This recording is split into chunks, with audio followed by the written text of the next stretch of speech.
So I have a sapphire blue,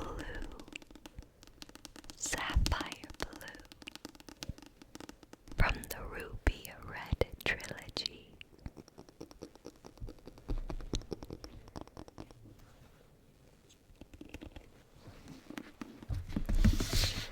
And I also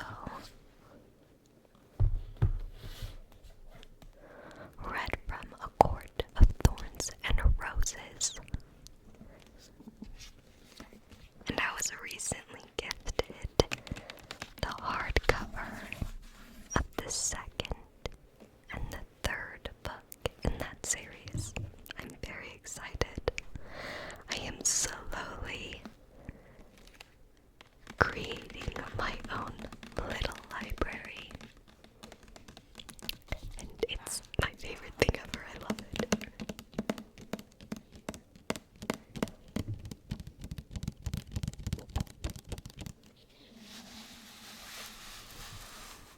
The hardcover is so pretty.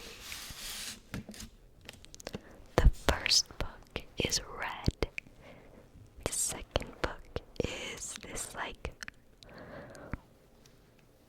pink, purple, like magenta.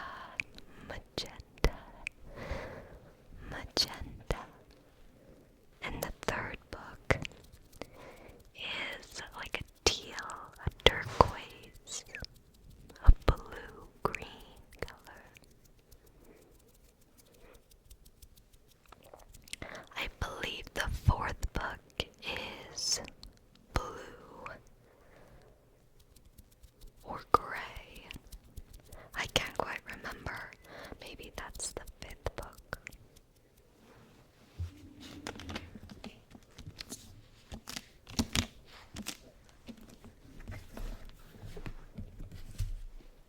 And then I have a new book, Brandon Sanderson, Starsight. I believe that this series is still in the making, but if I remember correctly, the first 3 books of the series are out.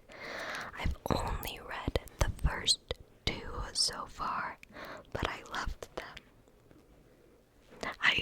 I actually was upset because I finished the first 2 and it ended on a cliffhanger, and I thought that there were only 2 books in the series, and so then I was upset that I would have to wait until the next one.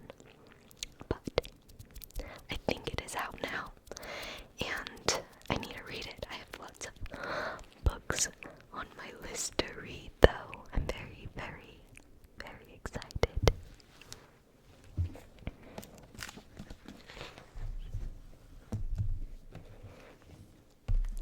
I'm going to start with A Court of Wings and Ruin.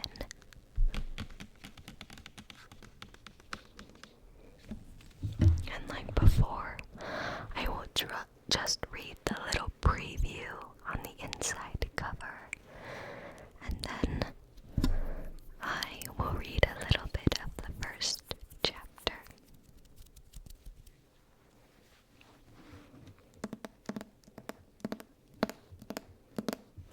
A Court of Wings and Ruin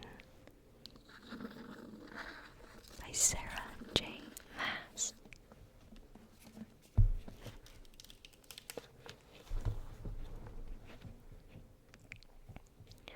A world on the brink of war. Feyre has returned to the Spring Court, determined to gather information on Tamlin's actions and to learn what she can about the invading king threatening to bring her land to its knees. But to do so, she must play a deadly game of deceit. One slip could bring doom not only for Feyre, but for everything and everyone she holds dear. As the war bears down upon them all, Feyre endeavors to take her place as one of the high fae of the land, witnessing her struggle to master her powers, both magical and political, and her love for her court and her family. And amidst these struggles, Feyre and Rhysand must decide whom to trust among the cunning and lethal High Lords, and hunt for allies in unexpected places. In this thrilling third book, this is the third book.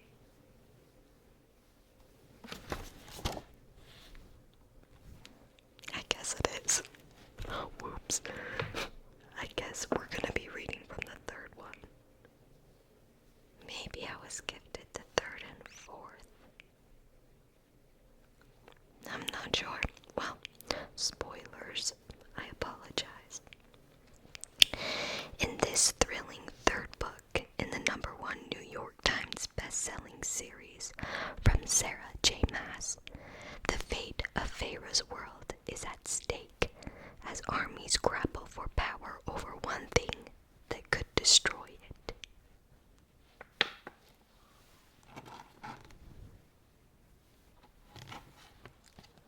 I could have sworn this one's the second one.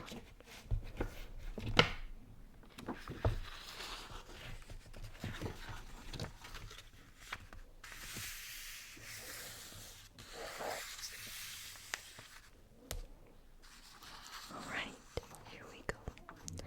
A Court of Wings and Ruin.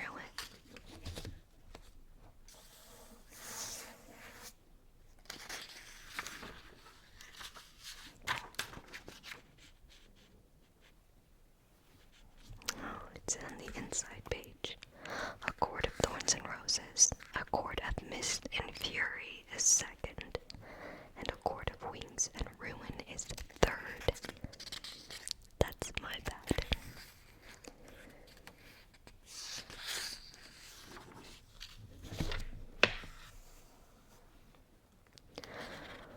For Josh and Annie, a gift, all of it. That's sweet. I always love the dedications and the maps. I think I might have mentioned this previously, but I love the fantasy maps in the books.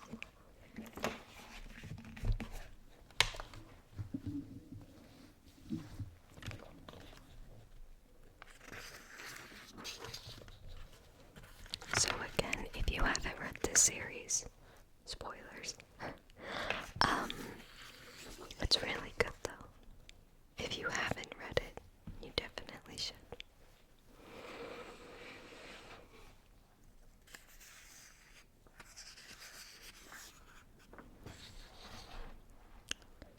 Rhysand, 2 years before the wall.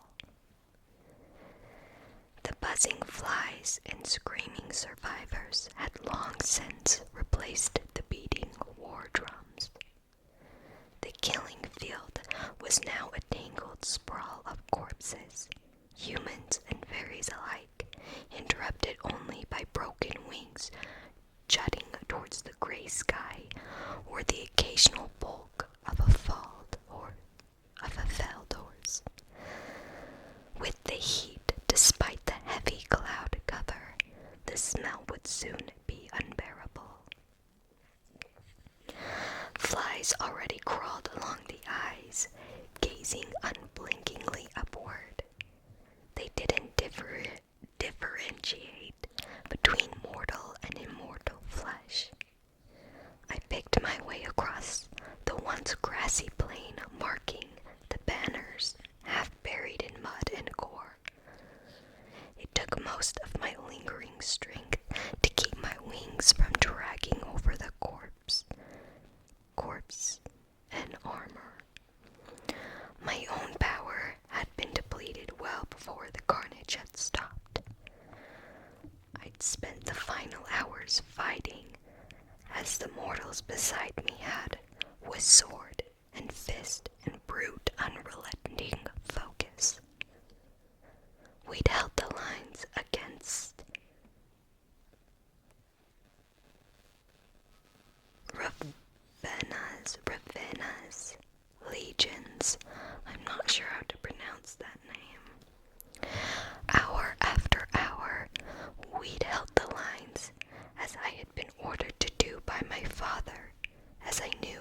must do. To falter here would have been the killing blow to our already sundering resistance.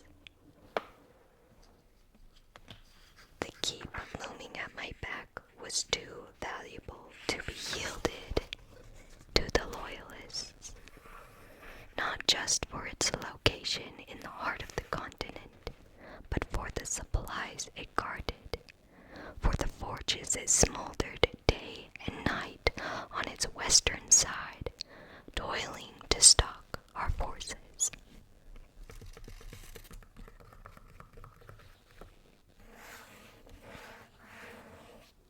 I'm gonna stop it there.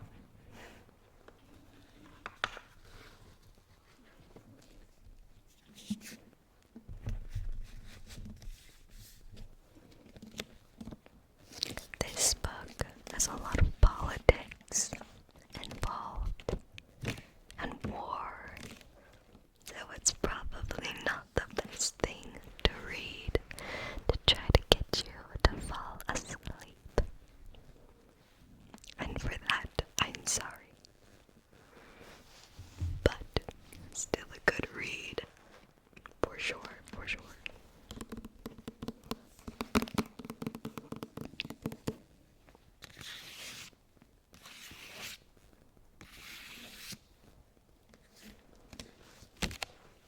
Alright.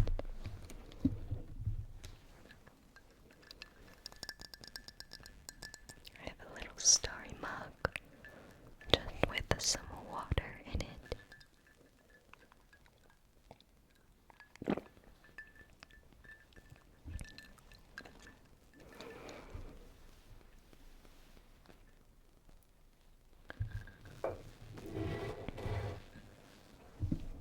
Alright. Next, Sapphire Blue by Kirsten Gear. I'm still not sure if I'm pronouncing her name right, but I believe that's how you say it. True love or traitor, only time will tell.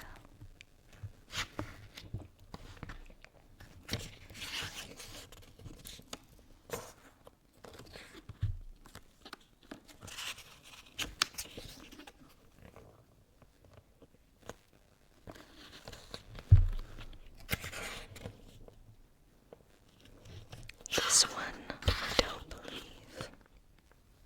Oh, it does. It's on the back. I remember now. Gwen's life has been a roller coaster since she discovered she was the Ruby, the final member of the time-traveling Circle of the 12. When not searching through history for the other time travelers and asking for a bit of their blood. Gross. It actually says that in parentheses. Gross. That's funny. She's been trying to figure out what all the mysteries and prophecies surrounding the circle really mean. It's not easy when a secret society, a dangerous count, and her own time-traveling partner, Gideon, are determined to keep her from the truth, especially since Gwen can't decide whether Gideon really believes she's a traitor to the circle or might actually be on her side and creeping into her heart. Ooh, romance. I'm a sucker for a good romance. I'm not gonna lie. So again, spoilers. This is the second book, and I'm pretty sure I got the order right this time.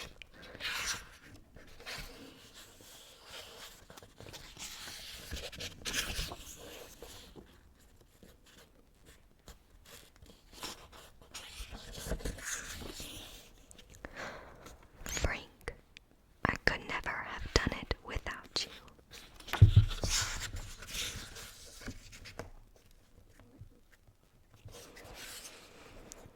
Prologue, London,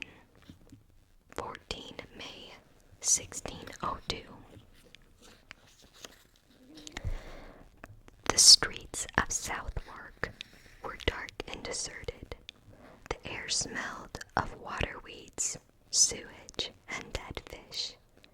He instinctively held her hand more tightly. We ought to have gone straight along the riverside.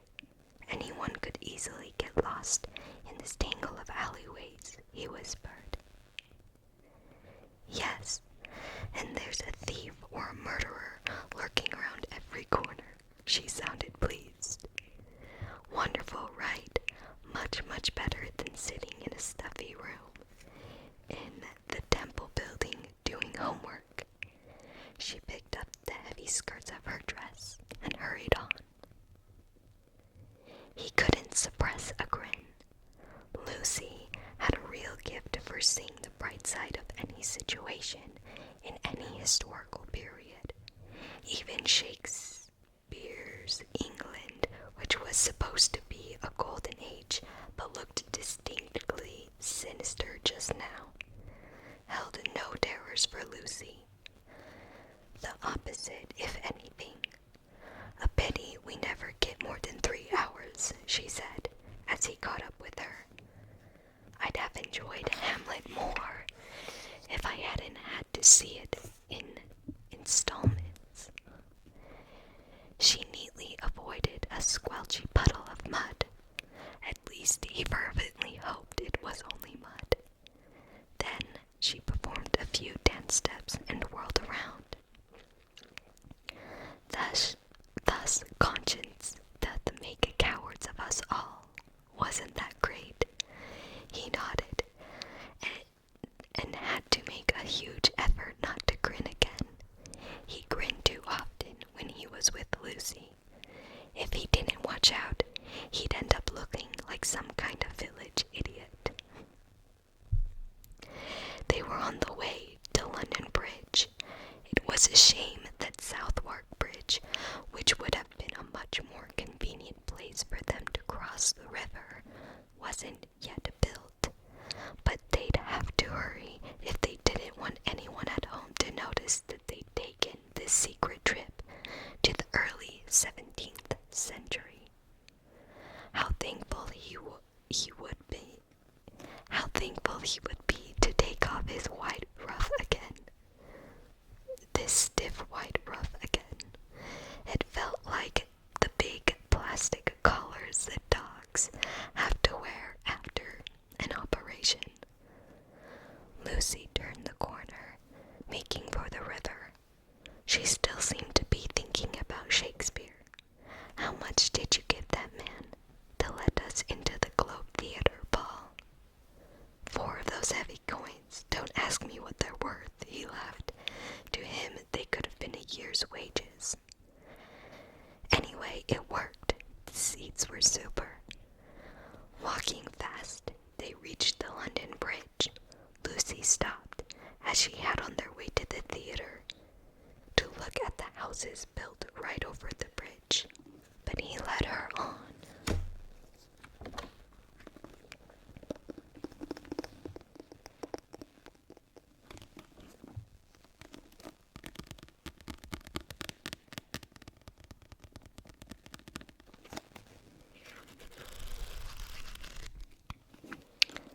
The series. If you're into like time travel and a little bit of mystery, this is a good one.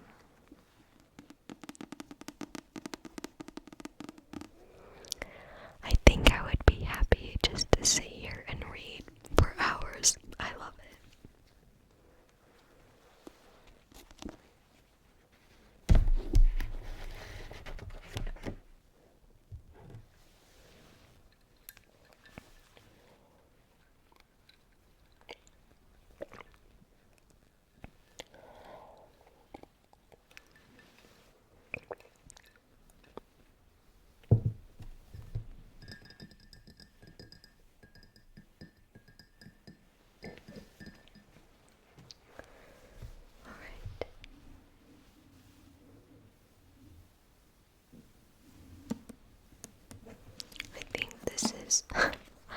I keep on getting the order wrong, apparently. I think this is actually the second book. skyward. So, Starsight is the second book.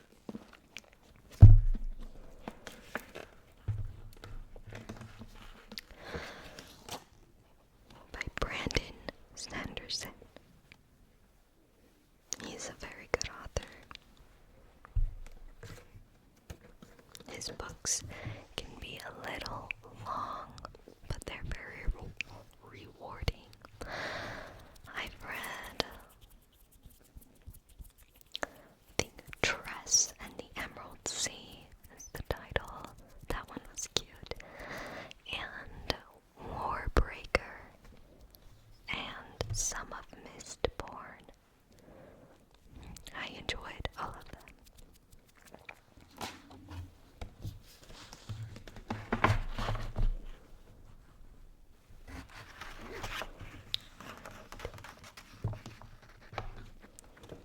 All her life, Spencer dreamed of becoming a pilot, of proving she's a hero like her father.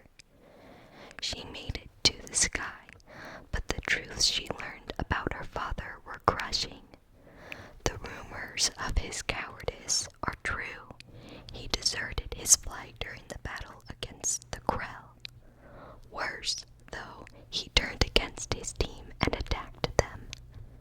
Spencer is sure that there's more to the story, and she's sure whatever happened to her father in his starship could have happened to her.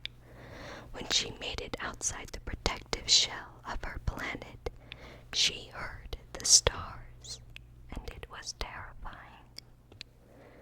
Everything Spencer has been taught about her world is a lie. But Spencer also discovered a few other things about herself, and she'll travel to the end of the galaxy to save humankind if she needs to.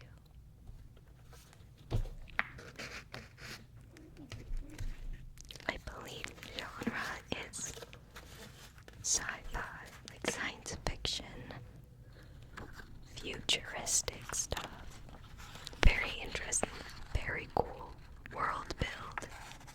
All his worlds are really cool.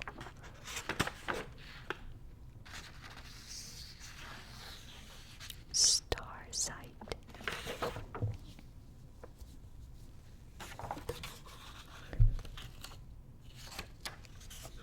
By Brandon Sanderson.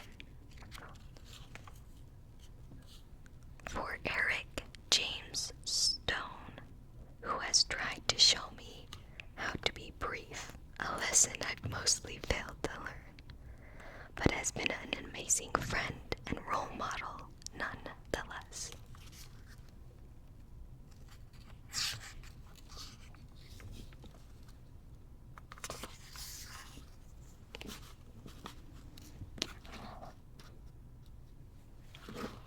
It's a cool picture. I'm not sure. I assume that's part of the world. I didn't picture it like that in my head, but Part 1.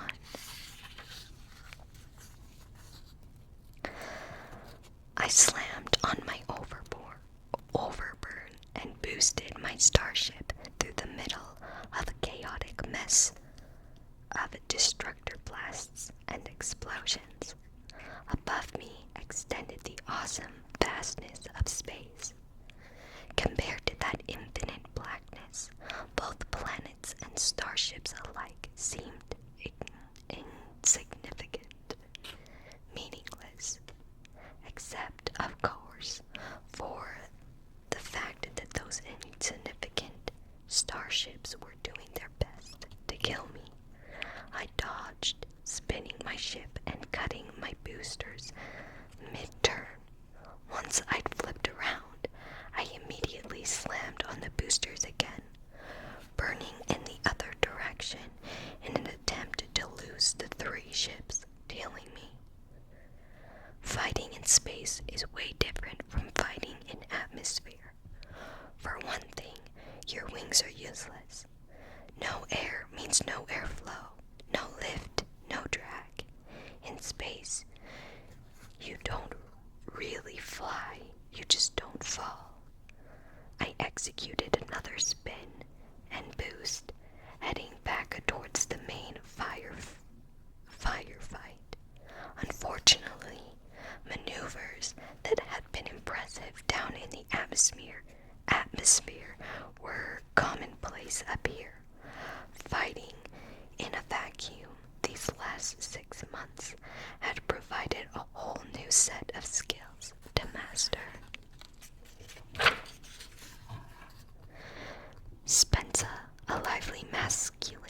said from my console.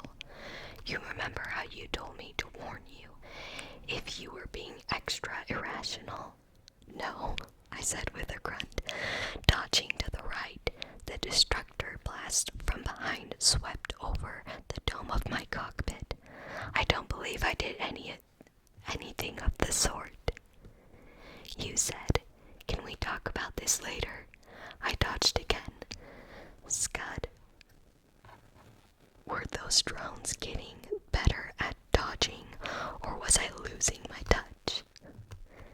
Technically, it was later, right after you spoke, continued the talkative voice, my ship's AI M-bot. But human beings don't actually use that word to mean any time chronologically after this moment. They use it to mean sometime after now that is more convenient to me. The Grell drone swarmed around us, trying to cut off my escape back towards the main body of the battlefield. And you think this is a more convenient time? I demanded. Why wouldn't it be? Because we're in combat. Well, I would think that a life and death situation is exactly when you'd like to know if you're being extra irrational. I could remember with some measure of fondness the days when my starships hadn't talked back to me that had been before I'd helped repair Mbot, whose personality was a remnant of the ancient technology we still didn't understand. I frequently wondered, had all advanced AIs been this sassy, or was mine just a special case? I think I'm going to stop right there.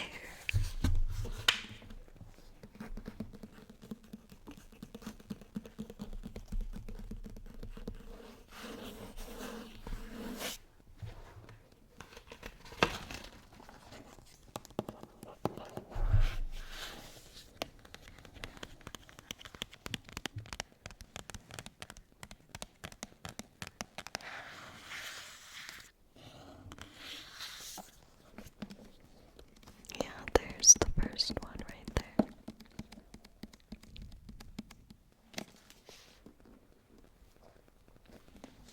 Very good. Very good books.